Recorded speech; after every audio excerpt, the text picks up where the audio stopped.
It happened somewhere between 1997 and 1999. I was in my late teens and we were living in New Mexico near the Four Corners. My parents were pastors at a local church in a very small town. We lived outside of town in the middle of nowhere with only a few houses scattered around us. Where there were no houses, the land was covered with brush and a lot of desert. Ever since we moved there, the locals told us about skinwalkers. Even people in the church warned us about them. One guy from church swore that when he was a truck driver, he saw a skinwalker in its human form running alongside his truck while he was going about 80 miles per hour. Since I didn't witness it myself, I just took him at his word. I had heard many different tales about the origins of skinwalkers, both from the locals and the Native Americans. There was a Native American who attended our church, still holding onto his Navajo beliefs, who told me what I always assumed to be the most accurate description. He said that when people in his tribe had a child out of incest, the tribe leaders would take the baby out into the desert to be raised by wolves. The wolves would raise the child, who would become a skinwalker with the ability to transform into anything, animals, humans, etc. The story fascinated me because he seemed so sure that this was the truth. He also warned me to never whistle at night, which I thought was strange, but I never did until one night. It was in the fall, around 11 o'clock at night. I was in my bedroom, which was the furthest room from anyone else in the house and near the garage, either watching TV or playing PlayStation. My mother was in her bedroom, and my dad was at the church, studying as he always did until around midnight. My brother had a friend over that night, and they were going to sleep on the back patio, which was a long, rectangular room with screen windows all along it. As I was in my bedroom, minding my own business, my brother and his friend came banging on my door. Annoyed, I opened it, and both my brother, who was 4 years younger than me, and his friend looked frightened. My brother said that as they were goofing off in the patio, they heard someone walking around the backyard and saw what looked like the top of a white, bald head passing by the screen windows. Now, normally I would believe my brother since he never made up stories like this, but his friend was a known liar who once claimed he had been to Mars, even showing us red dirt that looked suspiciously like the red dirt from the area. By this point, I had experienced my share of paranormal events, but I was still skeptical. Still, I grabbed my jacket and flashlight, and the three of us went out to the patio. It was always eerie at night because it was so dark, and the only light came from a nearby lamp post a few yards down the street. Our backyard was small except for the right-hand side, which was a bit bigger and had a trampoline that took up most of the space. We stepped out onto the patio, and I shone my flashlight around the yard, but we didn't see anything. That's when I heard the crunching of leaves coming from the front yard. So, the three of us went through the back gate to the front yard. Our front yard was huge, with about 9 apple trees, and there was even a large, creepy tree in the corner near the street that I always avoided for some reason. We had a close neighbor on the other side of the wooden fence. They were a nice family with a daughter my brother's age, and they had a bunch of chickens that sometimes wandered into our yard. That's what I initially thought was moving around in the front yard. I shone my flashlight around, but I didn't see any chickens.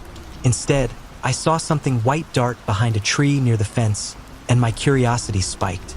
We walked slowly toward the tree, and I kept my brother and his friend behind me, acting as the protective older sibling. Suddenly, I heard a loud whoosh and felt a gust of wind as something flew past us. My brother screamed in pain. He always had his shirt off, which used to annoy me because I was overweight and self-conscious. But then I noticed 3 long scratches across his chest. Scared and shocked, my brother ran back inside the house, leaving me and his friend. It all happened so fast. I ran toward the street, convinced whatever it was had gone that way, with his friend close behind me. When we reached the end of the property, I heard the sound of bare feet running down the paved road. I shone my flashlight in the direction of the sound but saw nothing. So I whistled a tune, and from down the road, the same tune was whistled back. Intrigued, I whistled again, a different tune, and once again, the same tune was echoed back to me. My brother's friend started to panic and begged me to go back inside, but I was too curious.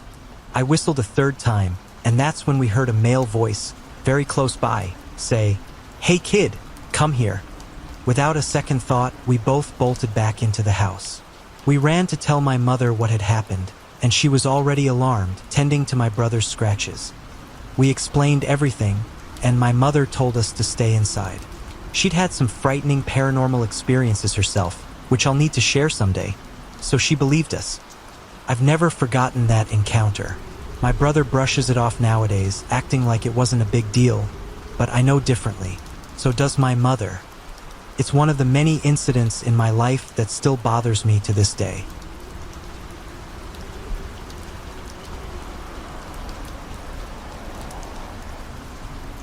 This story is unfortunately true.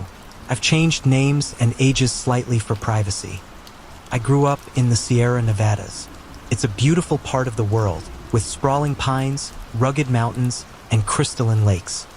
I wasn't big on camping, but I spent a good part of my childhood weekends hiking with family and friends. Many summer days were spent tubing on the lake. The summer I turned 16, about 10 years ago, my cousin Celia came back from her first year of college, and her boyfriend, Jay, was visiting to meet her family and friends. Jay, like most tourists, wanted to go on a hike with lake views. Celia and I decided to take him on one of our favorites, a moderate hike through the woods on a gentle incline that peaks at a hollow in the trees overlooking Lake Tahoe.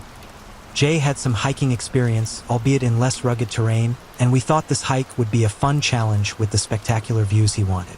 It's an in-and-out trail that takes about 2 to 3 hours to the top and 2 to 3 hours back down. There are some smaller trails that branch off, offering steeper inclines or winding paths down towards the lake. The three of us set off on the hike on the first Saturday of Jay's visit. The trail isn't the easiest to find, but it's really popular with locals because of the view and the general lack of tourists. It was mislabeled on the most popular trails website at the time, so it was hard to find if you didn't know where to look. We passed only a couple of other hikers, mostly granola-type couples with camelback water backpacks, hiking with their dogs. We made it to the top in good time and enjoyed our lunches while overlooking the lake. Jay was impressed by the views and spent a lot of time taking pictures. Between selfies and bites of sandwiches, we mostly relaxed and got to know each other. After about an hour of relaxing, we heard a scream in the distance, specifically a mountain lion scream. If you've never heard a mountain lion scream, it's unnerving. It sounds like a loud, terrified woman letting out a blood-curdling shriek. You should look it up on YouTube. It's truly a horrible sound. This was not good. When a mountain lion screams, it's either part of a mating ritual or two males are fighting. Either way, hearing one meant there were multiple mountain lions nearby. The bears in the Sierras are softies, but mountain lions will attack. They've even been known to attack bikers. There's safety in numbers, but even 3 people are at risk if you're dealing with a hungry lion. Jay was really freaked out.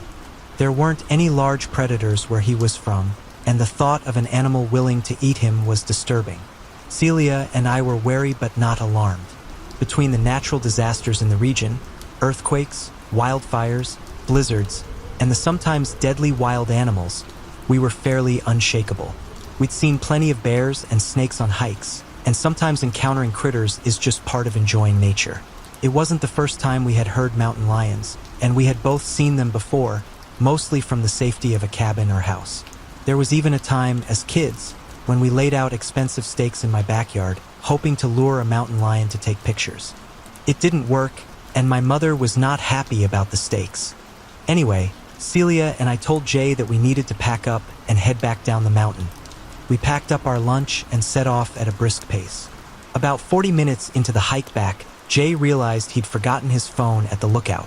After a brief back and forth between Jay and Celia, we decided to go back and get it. Celia and Jay would hike back up to retrieve the phone, and I would stay on the trail to warn other hikers about the lions. I was mostly worried about hikers with off-leash dogs and wanted to prevent a wandering lab from getting mauled. It wasn't ideal, but it seemed like the best choice. I found a nice rock to sit on in the shade, just off the trail. I was going through the pictures on my phone and playing Temple Run. There was no cell service, but I figured they'd be back soon. Celia and Jay had been gone for about 50 minutes when I heard the scream again. It was hard to tell, but it seemed closer than before. I started to get nervous. Being in a group is far safer when dealing with mountain lions, and sitting alone in the woods made me feel like perfect bait. About 20 minutes later, I heard the scream again, and this time, it was definitely closer. It sounded like it was coming from up the trail, towards where Celia and Jay would be coming down soon.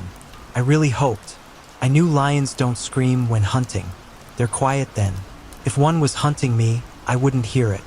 The screaming meant something else, but that didn't make me feel any better. I became hyper alert, whipping my head around at every noise or movement. I turned on my flashlight, even though it was daytime. I stood in the middle of the trail to keep visibility in all directions. A few minutes later, I heard the scream again, much closer. By now, I had goosebumps, a pit in my stomach, and a growing sense of dread. I looked around, trying to find the best spot to stand in case things got bad. I wedged myself against a tree next to the rock I had been sitting on. I could still see up and down the trail and into the trees. Suddenly, I saw something.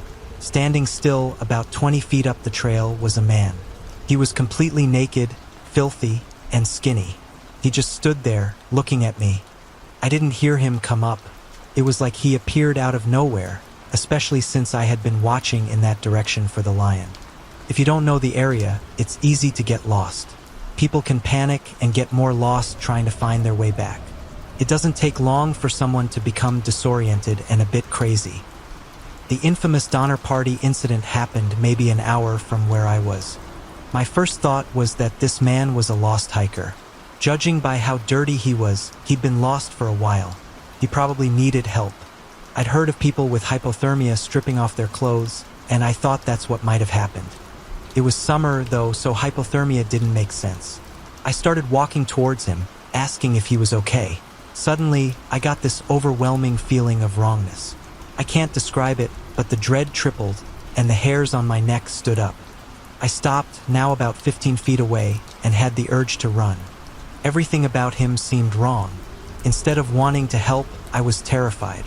I asked again if he was okay. He looked at me, then opened his mouth and screamed. It wasn't a normal scream.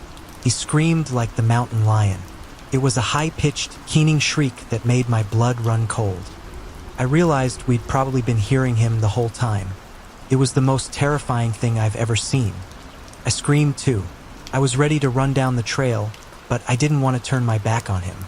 Suddenly, he closed his mouth, turned around, and ran into the woods, quickly disappearing into the trees. The feeling of wrongness stayed with me, and I felt like I might throw up. I considered running down the trail, but decided to wait for Celia and Jay.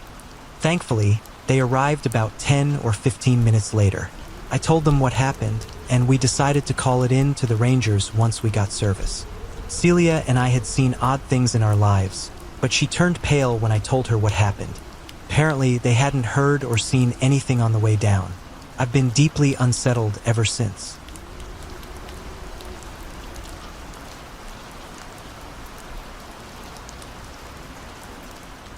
Back in college, a friend and I were hanging out in our dorm room, just relaxing and chatting. We started talking about creepy stories, and I mentioned I'd heard some unsettling tales about skinwalkers. Suddenly, my friend got really quiet. "I saw one once," he said. "Up close. It's real." Naturally, I asked him to tell me more. He was hesitant at first, but eventually opened up. His story happened the summer before he left for college. He and his high school friends had planned one last big camping trip before everyone went their separate ways. He was from Scottsdale, Arizona, and he mentioned they drove about an hour and a half outside the city to a ranch owned by one of their friends' parents. There were about 8 people in the group, arriving in 3 separate cars. By the time they all showed up, it was getting dark. They set up their tents, built a fire, and started drinking and talking. One guy in their group, let's call him Tim, was acting a little off. My friend asked him if he was okay, and Tim just said, "I don't feel too great, just a bit under the weather." They didn't think much of it and continued making food and enjoying themselves. After a while, someone noticed Tim was gone. He had just disappeared without anyone seeing him leave, even though everyone had been sitting close to the fire. The group started calling his name, thinking he was playing a prank. But after an hour passed and Tim still hadn't shown up, they began to worry. My friend and a few others went out to look for him in the surrounding hills. They walked for about 15 minutes, calling his name, when they finally heard a sound. It wasn't Tim. Instead, They heard the familiar howl of a coyote, quickly followed by a few more. My friend said he started to worry that maybe Tim had been hurt or attacked by something. Everyone was on edge, especially since it didn't make sense for Tim to have left without anyone noticing. Then they heard another howl. It was different this time, longer and strange, almost like a recording of a coyote, but slightly off. My friend's heart raced when the howl ended in a kind of raspy laughter. And this time it sounded close. Uncomfortably close, like it was only 20 feet away. They began frantically looking around, still thinking Tim was somehow messing with them. But they didn't see anyone. Shaken, they returned to the campfire.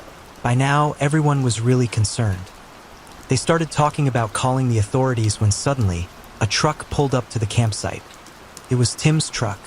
He got out, looking confused as to why everyone seemed so panicked. He apologized for being late, explaining that he had gotten off work a couple of hours later than expected and drove to the ranch as quickly as possible. That's when the group realized something chilling. Tim hadn't come with anyone. He hadn't been there earlier at all. Almost as if on cue, they heard another long, eerie howl, just like the one from before. At that point, they decided to leave immediately.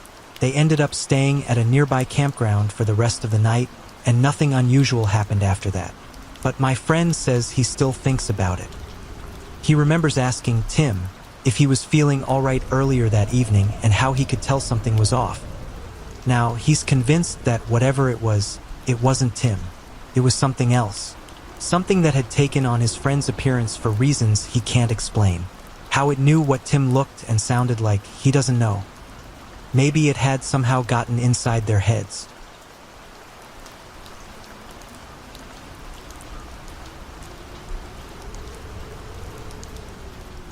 I'm not the type of person to believe in this kind of stuff, especially because I'm not superstitious at all. But these two encounters made me doubt whatever is going on at this farm. The first encounter happened when my two friends and I were having dinner. Everything was calm. We were eating outside since it's a relatively big space. Then we heard a woman scream. This was extremely odd because the country I live in is very peaceful, with little crime or even animal attacks, especially in the wilderness. I was the first to react. I climbed the wall that separated the house grounds from the animal area. From there, I could see almost all the houses nearby. My friends followed shortly after. We stood in total silence, waiting for another scream. We heard it again. This time, we could make out what she said. "Help!" she yelled, followed by a bunch of gibberish we couldn't understand. One of my friends quickly grabbed the phone to call the police, assuming it could be domestic violence or a robbery. I grabbed my axe, and my other friend joined me at the gate. We didn't leave, though. Something about those screams felt off. Right before the police arrived, we heard a thud and then the sound of glass breaking. I assumed it was a window. As soon as the police showed up, the screams stopped and were never heard again. The police found nothing. Later that night, my friends and I stayed up talking about what happened. One of them was oddly quiet. When I asked what was wrong, he simply said, "I've heard those screams before." Apparently, he had heard that woman scream a few times while walking his dog. The next day, we got up and decided to check the house where the screams came from. But when we arrived, something weird happened. There was no house. It was just forest terrain, filled with big trees and bushes. We went back home and decided to forget about it since we wanted to have a good time. No one would connect this encounter to a skinwalker, and neither did I at first. But when it happened a second time, I started to piece things together. The second encounter happened when my cousins were visiting. Like the previous night, we were having a peaceful dinner. My cousin and I decided to go for a walk in the garden. The garden bordered a large forest, separated only by a small stone wall. We were talking and laughing when I suddenly heard a man's voice. It didn't sound normal. There was something strange about it, like something was stuck in his throat, making his voice sound weird. I grabbed my axe again, and my cousin called his sister. We moved closer to the wall to hear him better. Like the first encounter, we could only understand gibberish. He wouldn't stop talking, not even to catch his breath. After listening for a while, we realized there was nothing we could do, so we left and finished our dinner. My cousins went home, and I found myself alone. It was unsettling. I started overthinking. I remembered how my dog used to spend entire nights barking at that forest, even though the hunters had wiped out all the animals there. I remembered the warnings my parents gave me as a child, to always leave the forest and lock all the doors before sunset. They never told me why, and I never understood the worry. We lived in such a calm, quiet place. Everything ended when the lumberjacks came to cut down the grown trees, making the forest visible. Before that, you couldn't see anything in there even during the day. After the trees were gone and the weather improved, nothing strange happened again, and my dog stopped barking at the wall.